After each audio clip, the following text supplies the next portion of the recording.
Olá! A Comissão de Segurança Pública daqui da Câmara aprovou um projeto que torna obrigatório o uso de veículos blindados no transporte do dinheiro movimentado por bancos. Em todo o Brasil, mais de 500 profissionais trabalham no transporte de valores.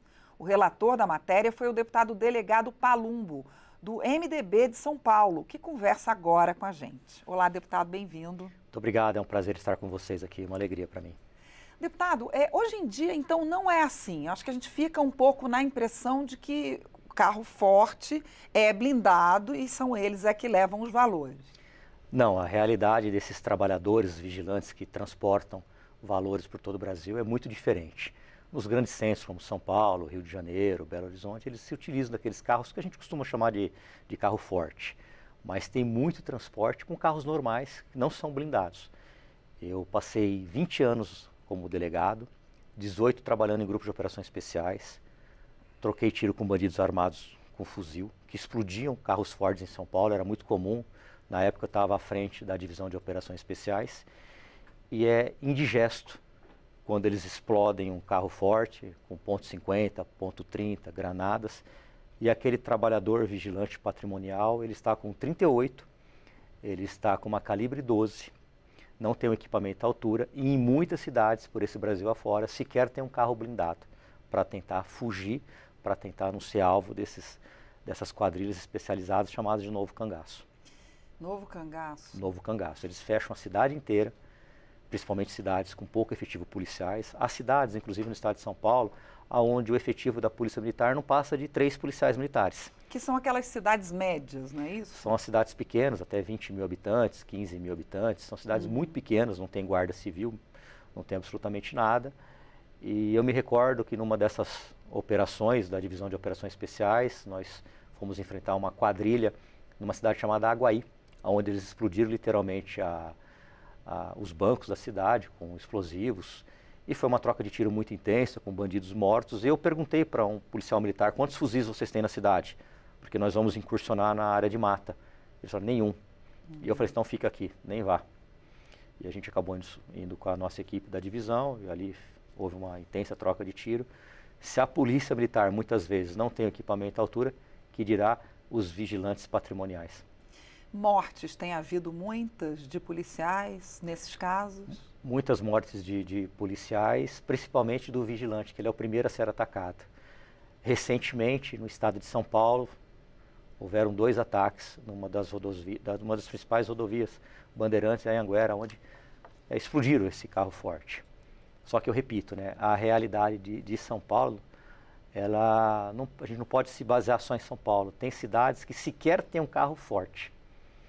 Então a nossa preocupação é proteger o vigilante patrimonial. Eu costumo dizer, e posso falar com propriedade de causa, que uma das profissões mais perigosas no Brasil hoje é o vigilante patrimonial que transporta dinheiro nesses carros fortes. Numa viatura, por exemplo, da Rota, ou do Garra, do GOI, que eu fiz parte por muitos anos, nós andávamos em 4, todos nós com fuzis.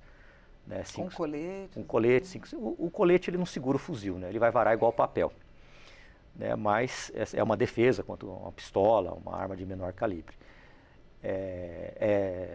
Nós, com 4 homens dentro de uma viatura, nós conseguimos enfrentar uma quadrilha. Mas o vigilante, com 38 e uma 12, é como você pegar um Porsche e um Uno Mille e colocar para apostar corrida. É muito desigual.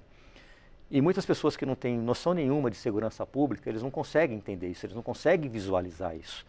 E acham que porque nós somos delegados, nós somos a favor do armamento. Não. Eu sempre falei e repito, se o crime está se utilizando de .50, que é uma arma que derruba uma aeronave, calibres pesadíssimos como 762, 556, os profissionais que lidam com a segurança pública também têm que estar. Existe um valor mínimo a ser transportado, de acordo com o projeto que foi aprovado? Existe um valor mínimo, tem que ser 20 mil FIRs, né, que tem que ser transformado. O que são 20 mil FIRs hoje em dia, mais ou menos? Daria mais de 100 mil reais, mais ou menos. Né? Mas hoje em dia, a gente visa proteger esse profissional. Eu não sei a realidade de outras cidades, fora do estado de São Paulo, que sou deputado do estado de São Paulo.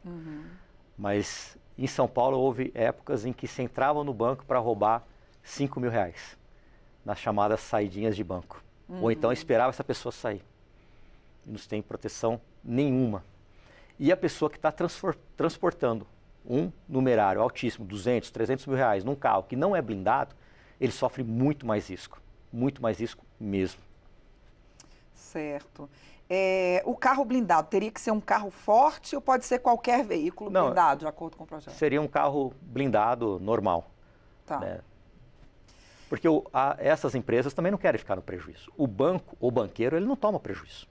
A partir do momento que está dentro de um carro forte, o prejuízo é da empresa. Mas muitas delas visando sempre lucro, e tem que visar mesmo, afinal de contas são empresários, não sou contra isso, muito pelo contrário, mas você tem que proteger o trabalhador. Você não pode... Visar lucro até um você tem que proteger ponto, o trabalhador. Né? Um carro blindado ele é muito mais caro do que um carro comum. Uhum. Só que ele protege. Ele protege. Dependendo da munição, aí falando uma parte mais técnica, se for um 223, por exemplo, e o carro for blindado, ele não ultrapassa. Também o projeto diz que é permitido transportar por meio de aviões, barcos e veículos leves, com a presença de vigilantes armados, e isso já está previsto no plano de segurança aprovado pela Polícia Federal. Sim, exatamente. Uma das maiores injustiças, no meu ponto de vista, é que o vigilante, que arrisca a vida para proteger um patrimônio que não é dele, ganha às vezes menos que R$3 mil, R$2.500. Muitos deles se envolvem em trocas de tiro para proteger esse patrimônio e eles não têm o porte permanente de arma de fogo. E muitos deles moram em comunidades onde moram criminosos faccionados. Isso é muita sacanagem. Podem reconhecê-los. Que podem reconhecer a sua família. E não se tem esse direito para esses trabalhadores, o que é um absurdo. Eu, por exemplo, o único lugar que eu não fico armado é na Câmara dos Deputados. O resto eu estou sempre armado, porque é uma proteção minha. Eu passei 20 anos combatendo crime, já fui ameaçado pelo PCC algumas vezes. Então é uma defesa para mim e para minha família. Agora você imagina esse trabalhador que às vezes se envolve numa troca de tiro e ele não pode ter o porte permanente de arma de fogo. Não pode comprar uma arma para ele se defender. É muito complicado e é muito desumano o que faz com esses trabalhadores. Deputado, o senhor queria falar sobre um outro tema também, que é uma proposta de emenda à Constituição que transforma as guardas municipais em polícias municipais. Qual seria a vantagem? Hoje em dia há uma celeuma enorme, gigantesca nos tribunais, Superior Tribunal de Justiça, Supremo Tribunal Federal, com decisões que a guarda pode exercer o papel de polícia e outras decisões que não. Então nós temos visto aí bandidos, traficantes, saindo com decisões anulatórias de que a Guarda Civil não pode fazer abordagem, não pode fazer prisões. Colocando a Guarda no artigo 144 da Constituição Federal, acabaria com essa celeuma. A Guarda definitivamente se transformaria em polícia municipal. E qual a diferença? Qual a diferença? Você não vai ter mais decisões anuladas, vocês não vão ver mais bandidos indo para a rua com decisões do judiciário que um juiz entende que a Guarda não pode, outro juiz entende que a Guarda pode, e quem paga o pato é sempre a população.